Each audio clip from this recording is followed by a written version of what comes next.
Hi, my friends. Today I want to present you a new story. Enjoy watching it. I should have left the moment Peggy opened the door with that paper-thin smile. "You're late, Hendrix," she chirped, brushing crumbs off her designer blouse. "But hey, at least you showed up." Her voice carried that usual mix of superiority and exhaustion, like simply existing near me drained her energy. I swallowed my pride and stepped inside, balancing the gift bag like it was fragile cargo. Closed new iPhone. I'd driven 2 hours and sold my vintage guitar for it, but no one knew that. They never asked. The house buzzed with fake cheer. Laughter bounced off the walls, and someone spilled wine on the rug. Mom's, but didn't move. Dad barely looked up from the TV. Chloe sat cross-legged on the floor, surrounded by pink wrapping paper and unopened gifts like a tiny dictator surveying her kingdom. When I handed her the iPhone, her eyes lit up, not with surprise, but with expectation. "Cool," she said, unwrapping it with quick, greedy fingers. "Now I can stop using Mom's old trash." Peggy chuckled from the kitchen. "Told you he'd bring something expensive." Then Chloe, eyes still glued to the device, said it. "Mom says if you disappeared tomorrow, no one would even notice."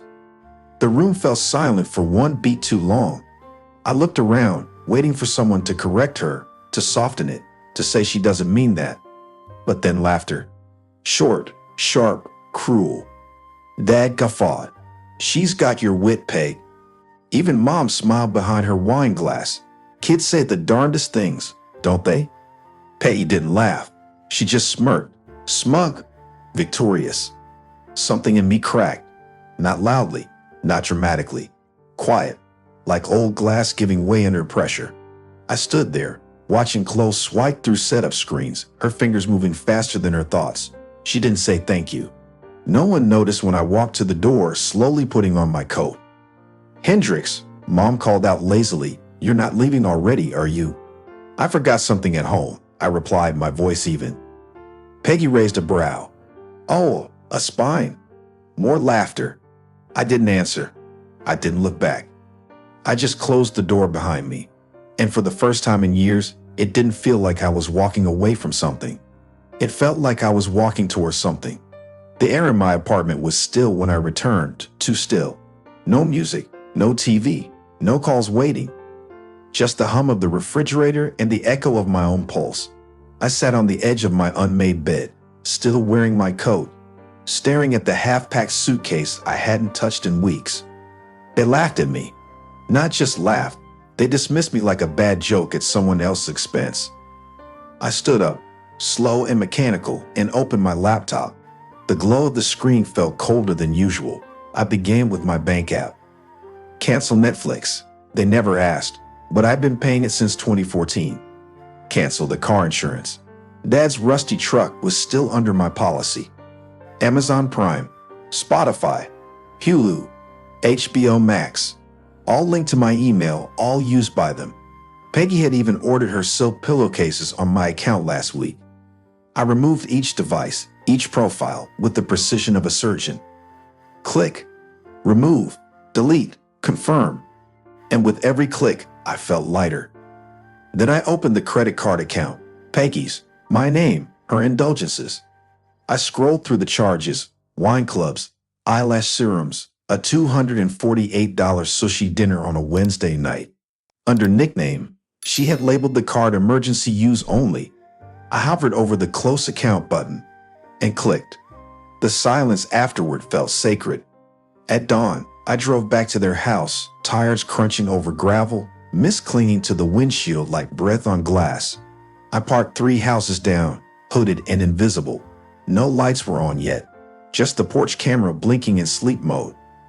I slipped in with the spare key from under the mailbox. Mom still kept it there, in case the cleaning lady forgets hers. I walked past the shoe rack, the staircase, the buffet table still holding the stained wine glasses from last night. At the entryway, I placed the small red briefcase. It was elegant but old, Dad's once. I kept it all these years, more out of habit than sentiment. Now it held 3 things. Asterisk $100 in crisp 20s. Asterisk my canceled credit cards. Asterisk a flash drive with every monthly invoice I paid for them since 2014. and a handwritten note, 4 words only. Consider this your inheritance. I didn't linger. I didn't wait for a car to pass or a light to flicker on upstairs. I pulled the door shut with barely a sound and disappeared into the fall, like a man walking out of his own funeral. The pounding on my door started at 7:12 a.m. Not knocking, pounding. Heavy, angry. I didn't need the peaceful. Open this damn door, Hendrix. Dad. I stayed still. My coffee steamed untouched. My heart, however, stirred. My phone lit up. No, why are you doing this to us? After everything we've given you? P.H.G.Y. You've gone completely mental. The pounding grew louder. You think this is funny? Dad barked. You left us a suitcase full of garbage. I opened the door slowly. He pushed in. His breath stank of rage and early bourbon. This your idea of a joke? You cancel the cards, the accounts. What the hell is wrong with you? Behind him, Mom rushed in, wringing her hands. We've supported you since you were born, Hendrix. You owe us. I pointed to the briefcase he'd thrown on my couch. That's my support. Every bill, every favor, every dollar I paid for this family, documented. Peggy's voice cut in through my phone. She was calling now. I hit decline. Dad grabbed the flash drive from the briefcase. This isn't how families work. We cover for each other. No, I said. You take, I cover, and I'm done. You ungrateful little. He stepped forward. I didn't flinch. You want me out of your life, I said, voice low, even. Good. Consider it done. They stared at me. The realization hit like a slap. They couldn't control me anymore. Dad left first, slamming the door. Mom lingered. Honey, she whispered, we're your family. I met her eyes. No, you were. And then I shut the door on her, gently, but finally. It started at my workplace, 10:27 a.m. precisely. Peggy barged in through the glass doors like a storm in designer heels, ignoring the receptionist's protests. Her voice sliced the room. Are you proud of yourself, Hendrix? Heads turned. I set down my pen and rose from my desk, calm as winter. I told you not to come here, I said. You humiliated us, she hissed. Mom hasn't stopped crying. Dad nearly threw the TV out the window. I leaned in, lowered my voice. Good. Maybe now they'll see what they've become. She scoffed, eyes blazing. You left a briefcase. What kind of sick message is that? A final one. Security appeared at the door. I raised a hand. I've got it. Peggy stepped closer. You owe this family everything. Without us, you'd be nothing. I looked her dead in the eyes. You didn't raise me. You drained me. I'm not your brother. I was your backup plan. She slapped me. The room gasped. I didn't move. Leave, I said, voice low. And don't come back.